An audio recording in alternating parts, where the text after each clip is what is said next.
క్రీస్తునందు ప్రియ స్నేహితులారా, ప్రభు అయిన యేసుక్రీస్తు నామమున మీ అందరికి కూడా శుభములు తెలియజేయచూ ఉన్నాను. ఈనాటి మన అంశము ఆశ్చర్యకరుడు. యెషయా గ్రంథము 9వ అధ్యాయము 6వ వచనంలో మనం చూసినట్లయితే, ఏలయనగా మనకు శిశువు పుట్టెను, మనకు కుమారుడు అనుగ్రహింపబడెను, ఆయన భుజము మీద రాజ్యభారముండును, ఆశ్చర్యకరుడు, ఆలోచనకర్త, బలవంతుడైన దేవుడు, నిత్యుడగు తండ్రి, సమాధానకర్తయగు అధిపతి అని అతనికి పేరు పెట్టబడును. కనుక యేసుక్రీస్తు ప్రభువారికి ఉన్నటువంటి బిరుదులలో, ఆయనకు ఉన్నటువంటి పేర్లలో మరి ముఖ్యంగా ఆశ్చర్యకరుడు అనే విషయం గురించి ధ్యానించాలని నేను కోరుకుంటూ ఉన్నాను. ఆయన చేసినటువంటి కార్యములను మనం చూడగా ఆయన ఎంతైనా నమ్మదగిన దేవునిగా ఉంటూ ఆయన యొక్క కార్యములను మరి ఆయన ఈ సమస్త సృష్టిని కూడా కేవలము నోటి మాట వలన సమస్త సృష్టిని సృష్టించినట్లుగా చూడగలం. కనబడేటువంటి పదార్థముల చేత కాకుండా ఆయన లేని వాటిని ఉన్నట్టుగా పిలిచిన దేవునిగా మనము చూడగలం. కనుక అది మనకు ఆశ్చర్యము. ఇది ఏ విధంగా కలిగినదని మన కన్నులకు ఆశ్చర్యము. ఆ సృష్టికర్త అయినటువంటి ఆ దేవుడు 6 దినాల తన యొక్క సృష్టిలో 6వ దినమున తన యొక్క స్వారూప్యమందు నరుని నిర్మించి, మరి ఆ నరుని స్వారూప్యమందే, ఆ నరుని పోలిక చొప్పున ఈ లోకములో ఉద్భవించినాడు, ఈ లోకములో జన్మించినాడనేటటువంటిది కూడా మనకు ఆశ్చర్యకరమే. ఎందుకనగా ఇంత గొప్ప సృష్టిని సృష్టించినటువంటి సృష్టికర్త ఈ 6 దినాల సృష్టిలో మరి 6 అడుగులు కలిగినటువంటి మానవునిగా ఈ లోకమునకు ఏతెంచి ఉన్నాడు, మన మధ్య జీవించి ఉన్నాడు, మనవలే ఆయన మనతో సహవసించాడనేటువంటి విషయాన్ని గమనించినట్లయితే అది మన కన్నులకు ఆశ్చర్యము. అదే విధముగా ఇల్లు కట్టువారు నిషేధించిన రాయి మూలకు తలరాయి ఆయను అని వాక్యం సెలవిచ్చిన రీతిగా మరి దేనినైతే కూడా మనము నిషేధించి ఉన్నామో ఆ రాయి మూలకు తలరాయి అయినది. ఇది యెహోవా వలన కలిగినది, అది మన కన్నులకు ఆశ్చర్యము. ఈ విషయము కూడా మన కన్నులకు ఆశ్చర్యకరముగానే ఉంటూ ఉన్నది. ఎవరినైతే కూడా ఈ లోకము తృణీకరించినదో, ఎవరినైతే నిరాకరించినదో ఆయనే ఈ జగత్తు మొత్తానికి కూడా కారణభూతుడై ఈ సమస్త మానవాళిని కూడా ఈ యొక్క చరిత్రనంతటిని కూడా మార్చివేసేటటువంటి దేవునిగా ఈ యొక్క కాలములను మరి అన్నిటినీ కూడా తన యొక్క గుప్పిలిలో ఉంచుకొని ఆయన సమస్తమును కూడా మరి ఏలుచున్నటువంటి వానిగా, సమస్తమును మార్చివేసినటువంటి వానిగా ఎవరినైతే ఈ లోకము తృణీకరించినదో ఆ దేవుడే, ఆయనే అందరికీ కూడా ఆదర్శకరముగా, అందరికీ కూడా మరి రక్షకునిగా ఉంటూ ఉన్నాడు. ఇది మన కన్నులకు ఆశ్చర్యము. మరి ఒక విషయం ఏమిటంటే, మరి ఇజ్రాయేలు జనాంగము 2000 సంవత్సరాల క్రితమే మరి చెదరగొట్టబడినటువంటి ఇజ్రాయేలు జనాంగము ఈ సమయములో మరి సమకూర్చబడుట, వారు ఒక దేశముగా అవతరించుట అనేది కూడా చరిత్రలో ఉన్నటువంటి వాస్తవము. మరి అది మరి చరిత్రకారులకు అది ఆశ్చర్యముగా కనబడుతూ ఉన్నది. కనుక ఈయన చేసినటువంటి కార్యములను మనము చూడగా మనకు ఈ ధర్మశాస్త్రంలో అనేకమైనటువంటి విషయాలను భక్తుడు పొందుపరుస్తూ ఉన్నాడు. కీర్తనాకారుడు అనేకమైనటువంటి సంగతులను ఎత్తి చూపిస్తూ ఉన్నాడు. అనగా కీర్తనలు 119:18 వచనంలో చూస్తే, నేను ధర్మశాస్త్రమునందు ఆశ్చర్యమైన సంగతులను చూచినట్లు నా కన్నులు తెరువుము. ఇవన్నీ కూడా మనకు ఏ విధంగా అగుపడుతున్నాయి, ఏ విధంగా మనం అర్థం చేసుకుంటున్నాం, ఏ విధంగా మనకు మరి బోధ కలిగిస్తూ ఉన్నవని అంటే, ఇది బయట ఎవరును కూడా మనకు తెలుపనటువంటి సంగతులను, ఎవరు కూడా బోధించలేనటువంటి సంగతులను, ఎవరు కూడా ఎన్నడూ కూడా కని విని ఎరుగని సంగతులను ఈ బైబిల్ గ్రంథము మనకు నేడు బోధిస్తూ ఉన్నది. అందుకే ఈ యొక్క ధర్మశాస్త్రములో మనము ఆలోచన చేసి చూడగా తరిచి చూడగా, నిదానించి చూడగా అనేక విషయాలను, గూఢమైనటువంటి సంగతులను కనుగొంటూ ఉన్నాం. అనేకమైనటువంటి మార్మికమైనటువంటి విషయాలను, అనేకమైనటువంటి దేవుడు దాచిపెట్టినటువంటి విషయాలను తన భక్తులకు అనుగ్రహిస్తూ వారు వీటిని పైకి తెచ్చునట్లుగా, అందరికీ విశదపరచునట్లుగా వారికి ఆ కృపను అనుగ్రహిస్తూ ఉన్నాడు. కనుక అది మన కన్నులకు ఆశ్చర్యము అని అనిపిస్తూ ఉన్నది. మరి 119, 129 వచనంలో కూడా చూసినట్లయితే, నీ శాసనములు ఆశ్చర్యములు కావుననే వాటిని గైకొనుచున్నాను. కనుక ఆయన యొక్క శాసనములు కూడా, ఆయన కట్టడలు కూడా మనకు నేర్పించేటటువంటివి అన్నీ కూడా మన కన్నులకు ఇవి ఆశ్చర్యము. వాటి వలనే మనం బలము పొందుచున్నాము, వాటి వలననే మనము విశ్వాసము కలిగి ఉంటున్నాము, వాటి వలననే మనం జీవిస్తూ ఉన్నాము. మన యొక్క సమస్త జీవితానికి కూడా ఆధారము ఈ యొక్క వాక్యమే. ఆ వాక్యము శరీరధారి అయి మన మధ్య కృపాసత్య సంపూర్ణుడుగా నివసించినాడనేది అది అంతకన్నా కూడా ఆశ్చర్యమే. కనుక అటువంటి మరి ఇంకొక విషయం చూస్తే, కీర్తనలు 133:1 చూస్తే, సహోదరులు ఐక్యత కలిగి నివసించుట ఎంత మేలు, ఎంత మనోహరము అంటూ ఉన్నారు. కనుక సహోదరులు ఐక్యత కలిగి నివసించుట అనగా వారందరూ కూడా కలిసి ఉండుట అనేది కూడా ఆశ్చర్యమే. కనుక దేవుడు కోరుకునేది ఏంటంటే, అందరము కూడా సహోదరులమే, క్రీస్తునందు అందరము కూడా ఆయన బిడ్డలమే. కనుక మనము మన కుటుంబములోనే మన వారిని ప్రేమించినటువంటి వారంగా కాకుండా, సంఘములో కూడా మనం అందరినీ కూడా, మరి సమాజంలో కూడా ప్రతి ఒక్కరిని కూడా సహోదరుడు, సహోదరి అని పిలవాలి అని ఆయన కోరుకుంటూ ఉన్నాడు. కనుక అందరితో కూడా సమాధానం కలిగి ఉండాలని ఆయన ఈ లోకానికి ఎందుకు నిమిత్తం వచ్చాడో అది మనం అనుసరించాలని ఆయన కోరుకుంటూ ఉన్నాడు. కీర్తన 139:14 వచనంలో చూస్తే, నీవు నన్ను కలుగజేసిన విధము చూడగా భయమును ఆశ్చర్యమును పుట్టుచున్నవి, అందును బట్టి నేను నీకు కృతజ్ఞతాస్తుతులు చెల్లించుచున్నాను, నీ కార్యములు ఆశ్చర్యకరములు. కనుక మన యొక్క బ్రతుకును మనం చూసినట్లయితే, మనము మన తల్లి గర్భములో రూపింపబడినది మనము ఆలోచన చేసినట్లయితే, మనము పుట్టినది మొదలుకొని మన జీవితాంతము కూడా ఏ విధంగా కాపాడబడుచున్నామో, ఎవరో ఒక అదృశ్య హస్తము మనల్ని రక్షిస్తూ ఉన్నదో, ఏ విధంగా సహాయము చేయుచున్నదో, ఏ విధంగా అయితే మనం నడపబడుచున్నాము, జీవించగలుగుచున్నాము చూసినట్లయితే ఇది కూడా ఆశ్చర్యమే. అయితే ఈ ఆశ్చర్యముతో పాటు భయము కూడా కలుగుతున్నదంట. ఎందుకంటే సర్వశక్తిమంతుడైనటువంటి దేవాది దేవుడు మన మధ్యకు వచ్చి నివసించాడు. నీ వలే నా వలే మన పోలిక చొప్పున మన మధ్య జీవించాడనే విషయాన్ని గ్రహించినట్లయితే అది మనకు భయము కూడా కలిగిస్తూ ఉన్నది. ఎందుకంటే అంత గొప్ప దేవుని మన మధ్య ఉంచుకొని మనము ఆయనను గుర్తుపట్టలేక ఉన్నాము కదా అని చెప్పి, ఈనాడైతే ప్రతి ఒక్క విశ్వాసకి, ప్రతి ఒక్క సంఘమునకు కూడా ఆయన ఈ కృపను అందిస్తూ ఉన్నాడు. ప్రతి ఒక్కరూ కూడా క్రైస్తవులనబడినటువంటి వారందరూ కూడా ఆయనను పోలి నడుచుకోవాలని ఆయన కోరుకొనుచూ ఉన్నాడు.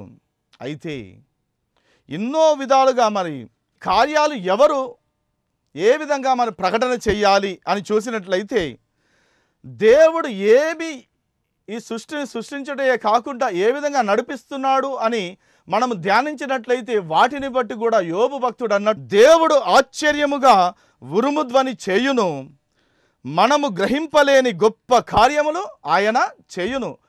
ఆయన ఆశ్చర్యముగా ఏం చేస్తున్నాడంటే, ఉరుము ధ్వని, గొప్ప ధ్వని, అందరికీ కనబడేటటువంటి ఆ యొక్క భీకరమైనటువంటి ధ్వనిని కలుగజేస్తున్నటువంటి వాడు ఆయనే. గొప్ప కార్యములు ఈ లోకములో అనబడినటువంటి వాటినన్నిటినీ కూడా చేస్తున్నటువంటి వాడు కూడా ఆయనే. కనుక దాన్ని బట్టి కూడా మనకు ఆశ్చర్యము కలుగుతూ ఉన్నది. కీర్తన 66:5 వచనంలో చూసినట్లయితే, దేవుని ఆశ్చర్య కార్యములను చూడరండి, నరుల ఎడల ఆయన జరిగించు కార్యములను చూడగా ఆయన భీకరుడై ఉన్నాడు. ఆయన మనుషులలో చేస్తున్నటువంటి ప్రతి కార్యము కూడా ఆయన బిడ్డలకైతే సమాధానమునిస్తున్నది, శాంతినిస్తున్నది, నెమ్మదినిస్తున్నది. కానీ ఆయన యందు భయభక్తులు లేనటువంటి వారికి మాత్రము అవి భయంకరముగా కనబడుచున్నవని భక్తుడు సెలవిస్తూ ఉన్నాడు. అయితే ఈ ఆశ్చర్య కార్యములను అనుభవిస్తున్నటువంటి మనము వాటిని ప్రకటన చెయ్యాలి. దేవా, బాల్యము నుండి నీవు నాకు బోధించుచూ వచ్చితివి, ఇంతవరకు ఆశ్చర్య కార్యములు నేను తెలుపుచునే వచ్చితిని. కనుక దేవుడు మన జీవితంలో మనము బ్రతికినంత కాలము కూడా ఏ విధంగా మనల్ని అద్భుతమైనటువంటి రీతిలో నడిపిస్తూ ఉన్నాడు, ఏ విధంగా తన యొక్క సురక్షితమైనటువంటి బాహువు కింద మనకు ఆ చల్లని నీడలో తన యొక్క కనికరము నుంచి మనల్ని కాపాడుతూ ఉన్నాడు, వీటిని జ్ఞాపకము చేసుకొనుట, ఇతరులకు తెలుపుట కూడా, ఇది కూడా ఈ కార్యముల ద్వారా తన యొక్క కార్యమును జరిగిస్తూ ఉన్నాడనేది కూడా ఆశ్చర్యమే. వీటినన్నిటినీ దేవుడు చేస్తూ ఉన్నాడు. దేవుడైన యెహోవా ఇజ్రాయేలు యొక్క దేవుడు స్తుతింపబడును గాక. ఆయన మాత్రమే ఆశ్చర్య కార్యములను చేయువాడు.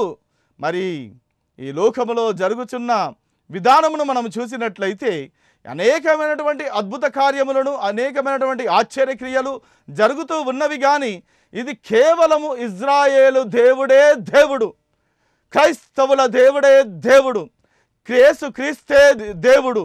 ఆయనే ఈ సమస్తమును కూడా జరిపిస్తూ ఉన్నాడు, ఈ సమస్తమును కూడా మరి పుట్టించుచున్నాడు, ఈ సమస్తమును కూడా నడిపిస్తున్నటువంటి వాడు ఆయనే అయి ఉన్నాడు. కనుక యెహోవాకు స్తోత్రార్హ క్రియలను, ఆయన బలమును, ఆయన చేసిన ఆశ్చర్య కార్యములను దాచకుండా వాటిని మన పిల్లలకును మేము చెప్పెదము. మన యొక్క పిల్లలకు కూడా, పిల్లల పిల్లలకు కూడా మన ఎడల జరిగించినటువంటి ఆ మేలును, నేను నా దేవుని నమ్ముకున్నాను కాబట్టి నా బ్రతుకంతటినీ మార్చివేశాడు ఆ దేవుడు, ఆ యేసయ్య. నేను ఆ యేసయ్యను నమ్ముకున్నాను కాబట్టి నా తరతరాలను చూసేటటువంటి కృపను అనుగ్రహించి ఉన్నాడు, నా బిడ్డలను దీవించి ఉన్నాడు, నా బిడ్డలను కూడా ఆశీర్వదిస్తూ ఉన్నాడు.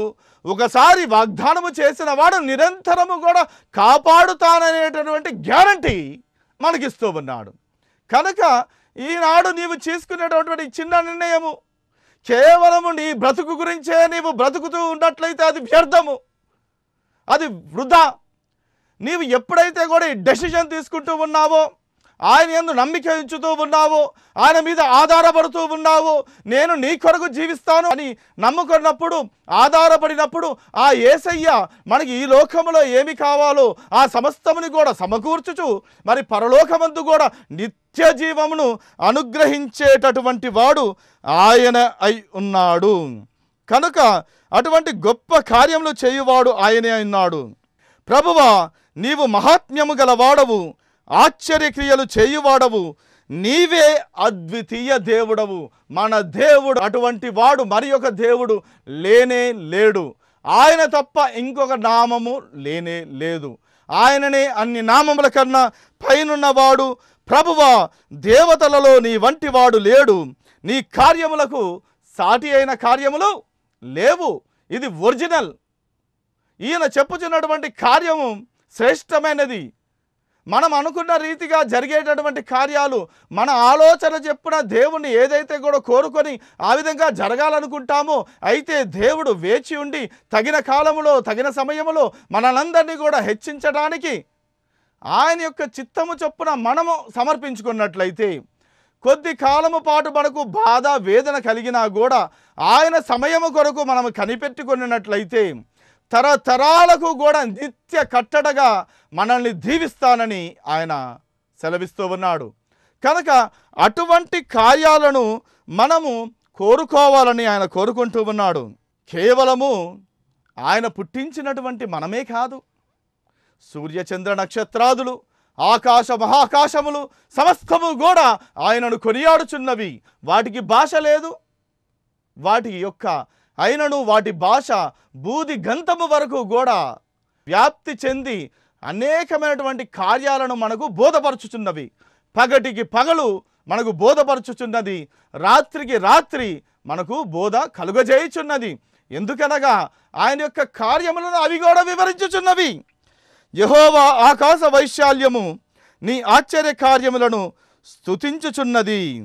కనుక యెహోవా ఆశ్చర్య కార్యములు చేసి ఉన్నాడు కనుక ఆయనకు ఒక క్రొత్త కీర్తన పాడుడి అని భక్తుడు కోరుకొనుచూ ఉన్నాడు. కనుక మన ఎడల చేసినటువంటి కార్యమును తెలుపటయే ఒక క్రొత్త కీర్తన. ప్రతి ఒక్కరి జీవితం ఒక క్రొత్త కీర్తనే. ఎవరి కీర్తన వారికి ఉంటున్నది. మోషే రచించినటువంటి కీర్తనే కాదు, మనము పాడేటటువంటి మన జీవిత యొక్క దేవుడు చేసినటువంటి మేలులను తలంచి వేటినైతే కూడా మనం తెలుపుతూ ఉంటాము, అది ఒక క్రొత్త కీర్తనగా పాడబడుచున్నది. కనుక ఈ యొక్క క్రొత్త కీర్తన ఈ లోకములోనే కాదు, ఆ పరలోకములో కూడా ఆయన చేసినటువంటి ఆశ్చర్య కార్యములను చూచి అక్కడ దేవదూతలు, కెరూబులు, సెరాపులు, 24 పెద్దలు, రక్షణ నొందినటువంటి వారు అందరూ కూడా కలిసి ఉండి 4 జీవులు అందరూ కూడా కూర్చుండి అక్కడ దేవుని స్తుతించెదరు అని మనము తెలుసుకోగలము. అయితే మన పితరుల ఎడల ఆ ఐగుప్తు దేశములో నుండి, ఆ బానిస దేశములో నుండి వారిని తీసుకొని తోడుకొని వస్తూ ఉంటే ఇజ్రాయేలీలను మరి అనేకమైనటువంటి ఆశ్చర్య కార్యములను, సూచక క్రియలను, మహత్కార్యములను వారి ఎడల జరిగించి ఎవరు ఏ జనాంగములో కూడా చేయనటువంటి అద్భుతములను వారి ఎడల జరిగించినప్పటికీ కూడా వారు తిరుగుబాటు చేసి ఉన్నారు అని వాక్యము సెలవిస్తూ ఉంది. కీర్తన 106:7 చూసినట్లయితే, ఐగుప్తులో మా పితరులు నీ అద్భుతములను గ్రహింపక యుండిరి, నీ కృపను బాహుల్యమును జ్ఞాపకము తెచ్చుకొనక యుండిరి, సముద్రమునొద్ద, ఎర్ర సముద్రమునొద్ద వారు తిరుగుబాటు చేసి ఉన్నారు. ఇంతకాలము కూడా దేవుడు ఎన్నో గొప్ప కార్యములను, ఏ చరిత్ర, ఏ ప్రపంచములో ఏ యొక్క జనాంగము చూడనటువంటి గొప్ప అద్భుతములను కూడా చవి చూసి, రుచి చూసి, మరి వారికి శ్రమ కలిగినప్పుడు అంత గొప్ప దేవుని మీదనే తిరుగుబాటు చేస్తూ ఉన్నారు ఈ జనాంగం. కనుక దేవుడు విసుగు చెందుతూ ఉన్నాడు. కనుక ఆయన అంటూ ఉన్నాడు కదా. అయితే కీర్తనలు 107:24-31 చూసినట్లయితే మన యొక్క బ్రతుకంతా కూడా సముద్రములో నడిచేటటువంటి ఓడవలే, పడవ వలె ఉంటూ ఉన్నదని, ఆ సముద్రములో ఉప్పొంగుచున్నటువంటి తరంగముల చేత, అలల చేత కొట్టబడినది, మరి పైకి కిందికి ఎక్కుచూ దిగుచూ, అదే విధముగా మరి ముందుకి వెనుకకు తుళ్ళుచూ ఉన్నటువంటి వానిగా యెహోవా కార్యములను, సముద్రములో ఆయన చేయు అద్భుతములను చూచిరి. ఆయన సెలవీయగా తుఫాను పుట్టెను, అది దాని తరంగములను పైకెత్తును. వారు ఆకాశము వరకు ఎక్కుచూ అగాధమునకు దిగుచూ నుండిరి. శ్రమ చేత వారి ప్రాణము కరిగిపోయెను. మత్తులైన వారి వలె వారు ముందుకు వెనుకకు దొర్లుచూ ఇటు అటు తోలుచుండిరి. వారు ఎటు తోచక ఉండిరి. శ్రమకు తాళలేక వారు యెహోవాకు మొర్రపెట్టిరి. ఇది కూడా మన కన్నులకు ఆశ్చర్యమే. మన బ్రతుకంతా కూడా ఆ సముద్రములో నడుచుచున్నటువంటి ఓడవలే. మరి తుఫాను పుట్టినప్పుడు, అనగా భయంకరమైనటువంటి పరిస్థితులు, ఎప్పుడైతే కూడా కష్టాలు, నష్టాలు ఎదురైనప్పుడు మనము ఒక సమయములో ఆకాశమునకు ఎత్తబడినట్లుగా, ఇంకో మరుక్షణమే అగాధమునకు మరి దింపబడినట్లుగా చూస్తూ ఉన్నాం. అదేవిధంగా ముందుకు వెనుకకు ఉన్నట్లుగా మరి వారి యొక్క మనస్సు, మన యొక్క మనస్సు కరిగిపోవచ్చున్నట్లుగా, దేవుని యందు విశ్వాసము సన్నగిల్లుచున్నట్లుగా చూడగలం. అయితే నేను ఎప్పుడు బలహీనుడనో అప్పుడే బలవంతుడను. ఎప్పుడైతే కూడా ఆ శ్రమలను బట్టి మళ్ళీ దేవాది దేవుని వైపు చేతులెత్తి ప్రార్థన చేస్తామో, ఆయన అప్పుడు మనము శ్రమను తాళలేక యెహోవాకు మొర్రపెట్టినప్పుడు ఆయన వారి ఆపదలో నుండి వారిని విడిపించెను అని కీర్తనాకారుడు చెప్తున్నాడు. ఆయన కృపను బట్టియు, నరులకు ఆయన చేయు ఆశ్చర్య కార్యములను బట్టియు, ఇది కూడా దేవునికి కృతజ్ఞతాస్తుతులు చెల్లించాలని ఆయన కోరుకుంటూ ఉన్నాడు. ఈ విధంగా ఒక మనిషి జీవితంలో ఉంటూ ఉంది. అయితే యేసుక్రీస్తు ప్రభువారు మానవునిగా ఈ లోకంలో ఉన్నప్పుడు ఆయన చేస్తున్నటువంటి సేవలో మరి ఒక వ్యక్తి అతనికి తారసపడ్డాడు. అతడు మరి సమాజ మందిరపు అధికారిగా మనం అక్కడ అతడు ఒక శతాధిపతి. కనుక ఆ శతాధిపతికి మరి ఒక దాసుడు ఉంటూ ఉన్నాడు. ఆ దాసుడు రోగి అయి చావసిద్ధమై ఉన్నప్పుడు మరి అతడు యూదుల పెద్దలను యేసుక్రీస్తు ప్రభు వారి యొద్దకు పంపించి మరి అతను బాగు చేయవలసి కోరినప్పుడు యూదుల పెద్దలు వచ్చి మరి వారు అంటూ ఉన్నాడు కదా, నీ వలన ఈ మేలు పొందుటకు అతడు యోగ్యుడు, అతడు మన జనులను ప్రేమించి మనకు సమాజ మందిరము తానే కట్టించనని ఆయనతో చెప్పి మిక్కిలి మరి బతిమాలుకొన్నట్టుగా మనం అక్కడ చూడగలం. కనుక వారు ఆ విధంగా ఈ యొక్క శతాధిపతి మనకు సమాజ మందిరము కట్టించినది ఈయనే, కనుక ఈయన ఈ మేలు పొందడానికి అర్హుడు అని అన్నప్పుడు యేసుక్రీస్తు ప్రభు వారు అందును బట్టి అయితే రాలేదు, అందును బట్టి కనికరపడలేదు. కానీ అందుకే వీరు ఇంకా బతిమాలుకున్నప్పుడు అప్పుడు వారు బతిమాలుకున్న దాన్ని బట్టి ఆయన ఆ యొక్క అతని దగ్గరికి వెళ్ళటం జరిగింది. ఆయన ఇంకా దూరముగా ఉండగానే అతను అంటూ ఉన్నాడు కదా, ప్రభువా శ్రమ పుచ్చుకొనవద్దు, నీవు నా ఇంటిలోనికి రావుటకు నేను పాత్రుడను కాను, నా చేతి కింద కూడా దాసులు ఉన్నారు, నేను ఒకని పొమ్మంటే పోవును, ఒకటి రమ్మంటే వచ్చును, నీవు మాట మాత్రం సెలవిమ్ము, అప్పుడు నా దాసుడు స్వస్థపరచబడును అన్నప్పుడు యేసుక్రీస్తు ప్రభువారు అప్పుడు అంటూ ఉన్నాడు కదా, అక్కడ యేసు ఈ మాటలు విని అతని గూర్చి ఆశ్చర్యపడి తన వెంట వచ్చుచున్న జనసమూహము వైపు తిరిగి, ఇజ్రాయేలులోనైనను ఇంత గొప్ప విశ్వాసము నేను చూడలేదని మీతో నిశ్చయముగా చెప్పుచున్నానని అక్కడ చెప్పినట్టుగా మనం చూడగలం. కనుక వీరు అతడు చేసినటువంటి ధర్మకార్యాలు, అతడు చేసినటువంటి గొప్ప పనులను గురించి యేసుక్రీస్తు వద్ద మరి ప్రస్తావించినప్పుడు ఆయన వాటికి ప్రాధాన్యత ఇవ్వకుండా మరి అతని యొక్క విశ్వాసమును చూపించడానికి అక్కడికి వచ్చి అతని యొక్క విశ్వాసమును చూచి ఆశ్చర్యపడి, కనుక ఆశ్చర్యములకే కారణభూతుడైనటువంటి యేసయ్య ఒక మనిషిని చూచి ఆశ్చర్యపడ్డాడు అనే సంగతిని చూస్తే మనం ఆశ్చర్యపడక తప్పదు. ఎందుకనంటే ఇంత గొప్ప సృష్టికర్తనే ఆశ్చర్యపరిచే విధముగా ఇతని యొక్క విశ్వాసం ఉంటూ ఉంది. ఆ విధంగానే నీ జీవితము నా జీవితము కూడా మరి యేసయ్యకు ప్రీతికరముగా మరి ఆశ్చర్యకరముగా మనము జీవించాలని ఆయన కోరుకుంటూ ఉన్నాడు. కనుక మరి యేసయ్య అనేకమైనటువంటి సూచక క్రియలను, అద్భుత కార్యములను అక్కడ ఉన్నటువంటి ప్రజల్లో చేసినప్పుడు మరి అనేకమైనటువంటి జనులు అందును బట్టి ఆశ్చర్యపడ్డారు, అనేక మంది విశ్వసించారు, అనేక మంది మరి సంతోషపడ్డారు. మరి మాటి మాటికి మరి పెద్దలు, మరి ధర్మశాస్త్రోపదేశకులు, శాస్త్రులు, పరిసయ్యులు కనబడినటువంటి వారైతే ఏదైనా ఒక సూచక క్రియను చేయమని అడిగితే యోహాను సువార్త 4:48లో చెప్పినట్లుగా యేసు ప్రభువు వారు అంటూ ఉన్నారు కదా, సూచక క్రియలను మహత్కార్యములను చూడకుంటే మీరెంత మాత్రమును నమ్మరని అతనితో చెప్పాను. అందుకే యేసుక్రీస్తు ప్రభువారు చెప్తూ ఉన్నారు కదా, సూచక క్రియలు మహత్కార్యములు కాదు, అంతకంటే కూడా విశ్వాసం ఉండాలి, ఎల్లప్పుడూ వాటిని బట్టి ఉండకూడదు అని. కనుక ఆయన యందు నమ్మిక ఉంచినటువంటి వారు కూడా ఈ కార్యాలు చేస్తారు, వారి ఎడలు కూడా జరిపిస్తారు అనేటువంటి సంగతిని ఆయనే కాదు, ఆయన యందు నమ్మిక ఉంచినటువంటి వారు కూడా ఆ విధంగా జీవించాలని ఆయన కోరుకుంటూ ఉన్నాడు. కనుక శిష్యులను కూడా మరి వారికి అధికారం ఇచ్చి ఆయా ప్రాంతాల్లో సేవ చేయునట్లుగా, వారు అపొస్తలులని పిలువబడినట్లుగా చేసి వారిని పంపించి అనేకమైనటువంటి కార్యములను జరిగించినట్లుగా మనము చూడగలం.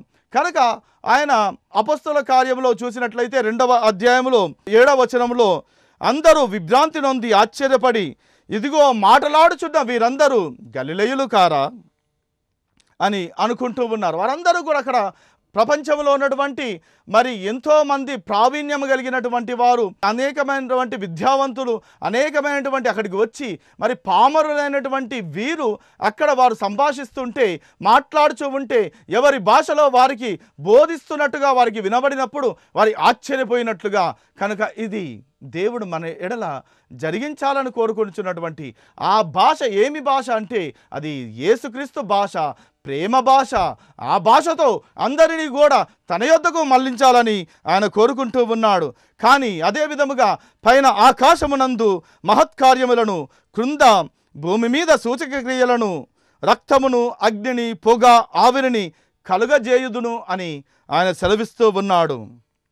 అదే విధముగా ఆనాడు ఉన్నటువంటి మరి శిష్యుల ఎడల, మరి అపొస్తలులలో నేటికి కూడా మరి అందరి ఎడల కూడా ఆయన రోగులను స్వస్థపరచుటకును, మరి ఆయన పరిశుద్ధ సేవకుడైన యేసు నామమున ద్వారా సూచక క్రియలు, మహత్కార్యములు చేయుటకును, నీ చెయ్యి చాచి ఉండగా నీ దాసులు బహుధైర్యముగా నీ వాక్యము బోధించినట్లు అనుగ్రహించుము అని వారు కోరుకున్నట్లుగా మన యొక్క జీవితము కూడా అదే విధముగా ఉండాలి. కనుక మనము నిస్వార్థముగా కేవలం ఆయన యందు నమ్మిక ఉంచి సేవ చేస్తూ ఉన్నట్లయితే ఇవన్నీ మనకు అక్కరనే ఆయనకు తెలుసు. కనుక అవన్నీ కూడా మన ఎడల ఆయన జరిగిస్తాడు అని ఆయననే వాగ్దానం చేస్తూ ఉన్నాడు. కనుక మరి ఈ అపోస్తలులు బహుధైర్యముగా ఆయన యొక్క వాక్యమును బోధించడానికి ముందుకు సాగినట్లుగా చూడగలం.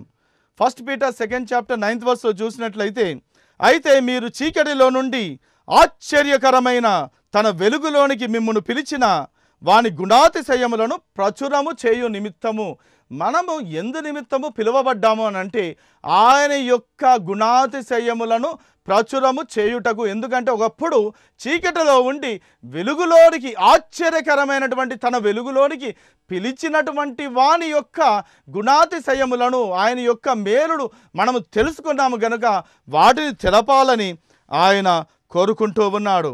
కనుకనే మరి ప్రకటన గ్రంథంలో 15:3 చూసినట్లయితే, ప్రభువా దేవా సర్వాధికారి, నీ క్రియలు ఘనమైనవి ఆశ్చర్యమైనవి, యుగములకు రాజా, నీ మార్గములు న్యాయములనై ఉన్నవి అని అంటూ ఉన్నారు.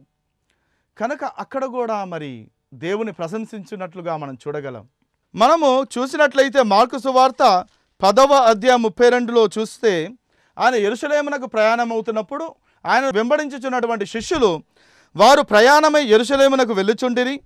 యేసు వారికి ముందుగా నడుచుచుండగా వారు విస్మయమొందిరి, వెంబడించువారు భయపడిరి అని వాక్యము సెలవిస్తూ ఉంది. ఎందుకనగా ఆయన అక్కడ తనకు అపాయం కలుగుతుందని తెలిసి కూడా ఆయన ముందుకు వెళ్తూ ఉంటే ఆయనను చూసి వారు ఆశ్చర్యపడ్డారు, వెంబడించేటటువంటి వారు భయపడ్డారు. మరి ప్రకటన గ్రంథంలో కూడా మనం అక్కడ చూసినట్లయితే 13వ అధ్యాయం 3వ వచనంలో అక్కడ ఒక మృగం ఉంది, దాన్ని వెంబడిస్తున్నటువంటి వారు కూడా ఆశ్చర్యపడ్డారంట. అయితే ఇక్కడ యేసుక్రీస్తు ప్రభువారిని వెంబడిస్తున్నటువంటి వారు, యేసుక్రీస్తు ప్రభువారు మనందరి కొరకు ప్రాణం పెట్టడానికి వెళ్తున్నాడు, కానీ ఇక్కడ మృగము వెంట వెళ్ళుచున్నటువంటి వారు వారిని నాశనము చేయడానికి మృగము తీసుకెళ్తూ ఉంది.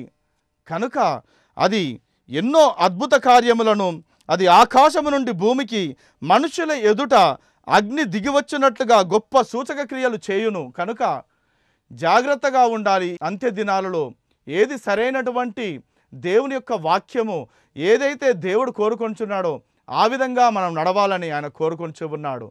కనుక దేవుడు మనల్నందరినీ కూడా ఆశ్చర్యకరమైన వెలుగులో మనల్నందరినీ కూడా నడిపించునుగాక. ఆశ్చర్యకరుడైనటువంటి మా ప్రభువా, ఎన్నో గొప్ప కార్యాలు మా జీవితములలో చేసి ఉన్నావు తండ్రి ప్రభా.